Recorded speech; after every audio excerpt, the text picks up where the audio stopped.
Hey, welcome back, everyone. It's me and Tux, and we are back for another Penguin Nugget. And today we're going to be looking at writing complex playbooks. Well, what makes them complex, you say?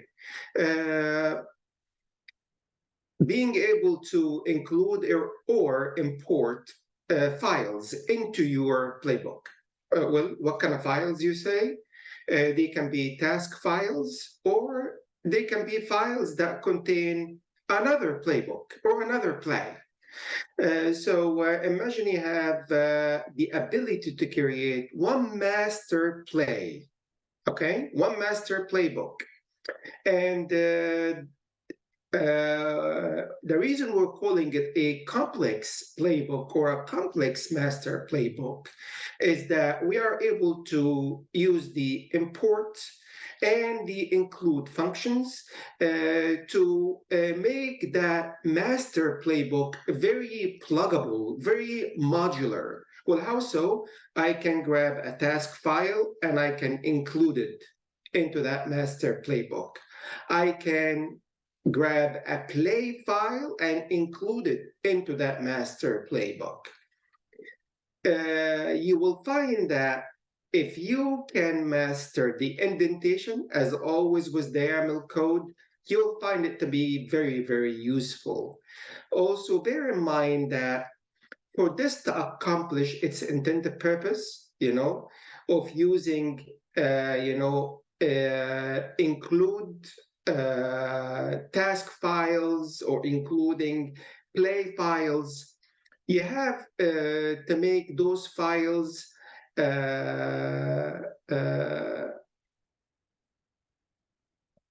use variables. And this is known as parameterizing.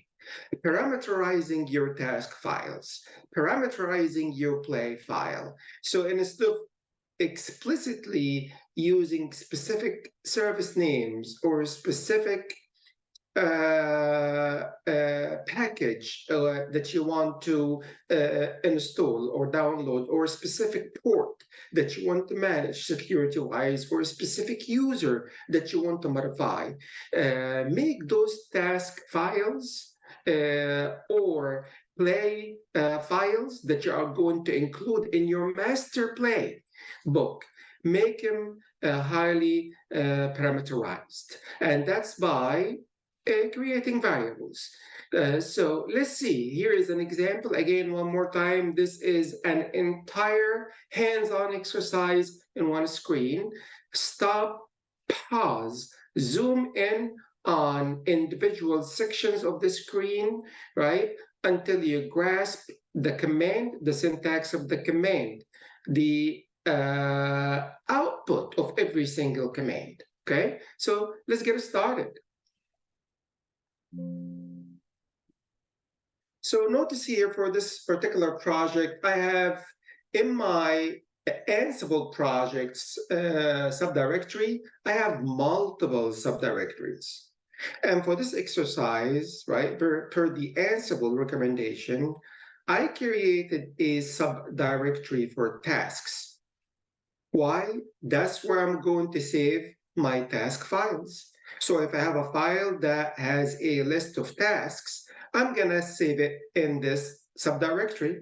I also created a subdirectory for plays. Well, why? If I have files that contain certain plays, that's where are going to be saved. Okay, and that's Ansible recommendation.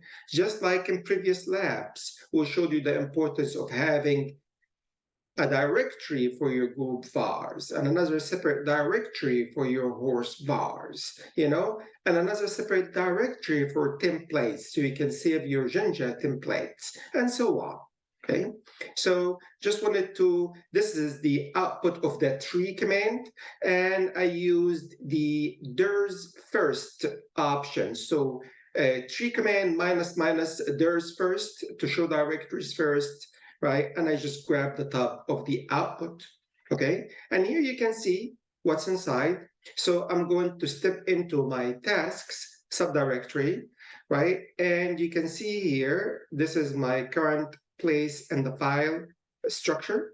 And inside this tasks directory, I have 3 YAML files. Each YAML file contains a list of tasks, not a list of plays. As you're going to see from the indentation, you can always notice the difference between list of tasks versus list of plays from the level of indentation. So bear this in mind. So I've got 3 files. Each one contains a particular list of tasks, environment, firewall, and placeholder. Okay. I also stepped inside my plays directory and I have a single play file. It's called test.yaml. So in this master playbook, what you see here on this side of the screen is my master playbook, and the master playbook has the name of configure web server. I am going to be using include tasks. I'm going to be using import tasks. I'm going to be using import playbook, right?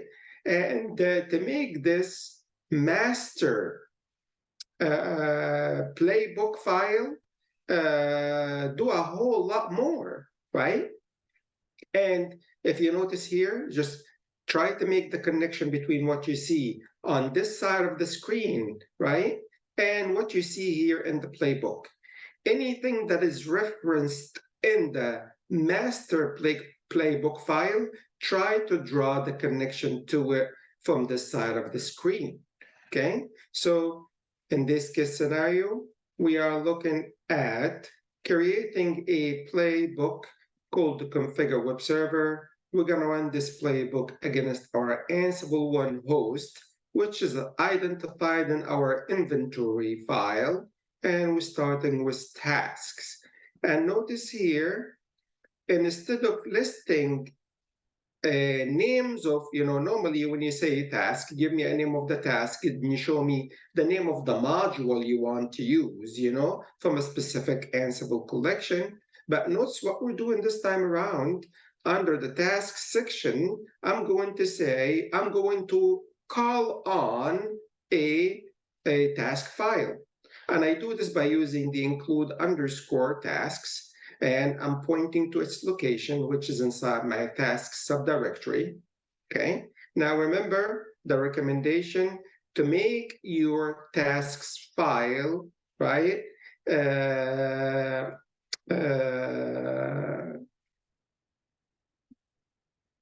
Use the parameters to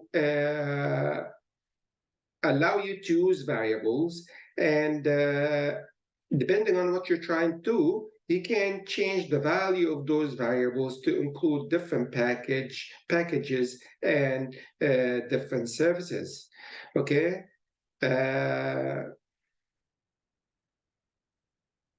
And that's, again, what we're saying by parameterizing your task file. So if you take a look here, we're zooming on our environment YAML file, which is a list of tasks. And that's what you see here. And basically, we are going to be fetching some packages and enabling the services related to enabling and starting the services relating to those packages. Notice I am not specifying the name of the package. Notice I am not specifying the name of the service. However, look at the parameters for these modules, for the built-in DNF module, for the built-in service module. The parameters here, right, are listed as the value of the parameters are listed as variables. These variables are declared inside the task. So it's really, really neat. And instead of specifying one single task, I'm specifying a file that has a list of tasks. In this case scenario, this file has 2 tasks. Even more, that task file has been parameterized. Okay, so instead of listing specific packages and services, I'm using variables. Later on, inside the task, I can come and use vars and declare the value of these variables. Pay close attention to the indentation, right? We're under the tasks of a play, and these are the names of the tasks. So you can see clearly what we're doing here. This particular task is going to call on the file named environmental YAML, is going to try to execute these two particular tasks, and to complete them is going to look up the value of two variables, and you can see this happening in the playbook. So let's see. I ran the playbook. Let's come and see what's going on. So here's the playbook, and you can see task, include environment task file, and set the variables, just like we're doing here. Well, did it happen? Yes, included home Ansible project, environment YAML for the Ansible One host. Okay. And what was the result? I installed the HTTP package. So remember, right? Here we're saying package was just parameterized that particular, right? And it took the value of HTTPD. Okay, so you see here it installed HTTPD. And as we expect, the HTTPD service, right, is being what started and enabled. So it's enabled and running, right? Because what we see here, right, is it enabled through the and make sure it starts. So we know that this part of the master playbook ran successfully. Look at the next task. The next task also, right, instead of specifying a module like we did in the past, we are going to import and not include. And I want you, this can be confusing, but I give you one primary difference of when to include a task file versus when to import a task file. You import a task file if you're going to use conditionals, such as loops. You can't use loops if you include tasks. So in this case scenario, we are going to use a small loop. And for this reason, instead of including the tasks, all right, or the file with tasks, we are importing the tasks file. The name of the file is firewall.yaml. Well, what's inside firewall.yaml? Let's take a look at it right here. It's this part of the screen. Take a look at it. These are tasks. These are tasks, everyone. So take a look at the indentation. Look at where they indented, right? Remember how each YAML file starts with 1, 2, 3 dashes? Because we're looking at a list of tasks and not a list of plays. Look at the indentation level, okay? And that's different from how you indent a play, a name of a play. Look how the name of a play is indented, right? Right under the first dash. Look at where the name of a task is indented, right under the third dash, okay? So just bear this in mind. So that's another task file, and it has also been parameterized. So instead of listing specific name of packages, specific name of services, specific names of ports, we are using these as variables to parameterize the tasks file, okay? So you can see here as we're using the built-in DNF, we're going to install a package, we're going to enable a service, we're going to open some ports. And where are the values of these variables declared inside the task itself? So let's take a look at here. Here we're saying firewall underscore PKG, right? The value of it is firewall D. The value of the firewall underscore SVC variable, the value of it is firewall D. We here here in this task, we are using a list. And we are looping within the items of the list. So the name of the list is rule. It has 2 items, right? And how do I know that it has 2 items? Because if I look here, under rule, I have HTTP and HTTPS. So we are going to be looping over these 2 items. Did that happen? Let's take a look. So we're coming back here, and let's say where we are, task.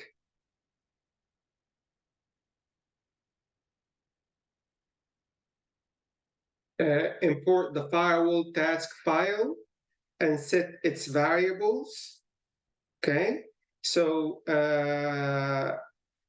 what do we have here? We have install the firewall. We got an OK. Install firewall. Start the firewall service. We got OK. We started the firewall service. Open HTTP and HTTPS ports, which is port 80 and port 443. We got OK. Open for first item of the rules list, second item of the rules list. And we know for sure that this task ran successfully. Here's another task. Look at the indentation. This is the 3rd task in the master play, and it says import the placeholder task file and set the variable. Okay, so I am calling on a task file called placeholder.yaml, and it's right here, the placeholder.yaml file. It's this part of the screen. And notice it's a task, it's not a play. Look at the indentation. Name is right under the 3rd dash. Okay, create the placeholder file. This also has been parameterized. Okay, content, we're using Ansible, some Ansible facts. From the Ansible facts, I'm going to look up the value of the fully qualified domain name, right? And I'm going to say that it's being customized using Ansible, okay? And I want to keep all of it in one line. So we're not going to open a new line. And I want to take this content. Notice this particular task uses the copy module, okay? And the parameters we're using is content, the content parameter, and the destination parameter. Content, right? We are using one of the Ansible facts variables, right? And the destination, right? And instead of specifying the full path, okay, or the absolute path, I'm gonna make that a variable and call it file. And I can declare the value of this variable inside the task in the master playbook. Is that what we did? Yeah, let's take a look here, right?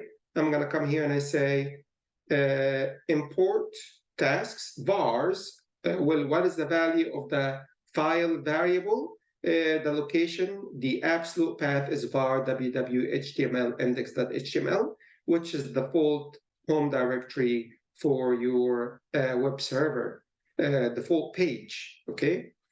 And did this task run successfully? Well, let's take a look here. Okay, create task, create a placeholder file, okay? Create a placeholder file, that's the name of the task, and it ran successfully. Okay, I got an okay on that. And then it says here, remember, what's coming next is not a task, it's a play. It's a play, and it says there is a play called test web services. Is that true? Yeah. You can take a look at the indentation and see how things changed. So notice now my indentation, it goes right under the first dash, right? Because I'm declaring a new play. What is the name of this play? Import test file, right? And set the variable. Where is this play? And instead of listing again modules and so on. I'm just gonna point to the location where this playbook is saved, and it's in my play subdirectory. Okay. And what is the content? You can see it right here. It's really simple. Notice now the indentation because this is a playbook. So the name of the playbook, indentation right under the first dash. We're going to name it Test Web Services. It's going to run against the Ansible one hosts, and it has one single task. This task, it uses the Ansible built-in URI, right? And instead of specifying or giving a specific URL for the URL parameter, I'm going to use a variable and make it more modular, right? And make it parameterize the tasks file, just like we're saying. What is it I'm looking for? I'm looking for a status code of 200, which means successful connection, right? So if you look at the messages when you connect to web servers, status code of 200 means successful connection to the web server, which it proves that the web server has been installed, the web server is running, the web server has a default index file. Okay, and notice this is been imported as a playbook. It's been imported as a playbook. Do you see it right here? And notice the indentation. Well, did that happen? Let's take a look here. We'll come in here and we're saying there is a new play. The name of the play is Test Web Services. We're gathering the facts. Remember, every time you have a playbook, you have to gather facts. You can change that in the Ansible Navigator config file. We got an OK on gathering facts. Connect to internet web server. Were we successful at connecting to the web server? Yes. Okay. So we ran total of 10 tasks. Nothing skipped, nothing failed. The master playbook executed beautifully, along with all the included task file and included playbooks. But again, the proof is in the pudding. I can test all of this with one simple test, which is, can I really connect to that web server? Was I able to install packages, enable services, configure the firewall, create an index page? Did all that happen? And if you come at this part of the screen, I'm going to choose curl, right, on Ansible 1. And sure enough, I am at the index page or the default page of that web server, and it says Ansible 1.example.local has been customized using Ansible, right? And remember, this is the result of what? Of this last play, okay? That's all you need to know about creating complex playbooks using or including tasks and plays. And until next nugget, thank you for tuning in.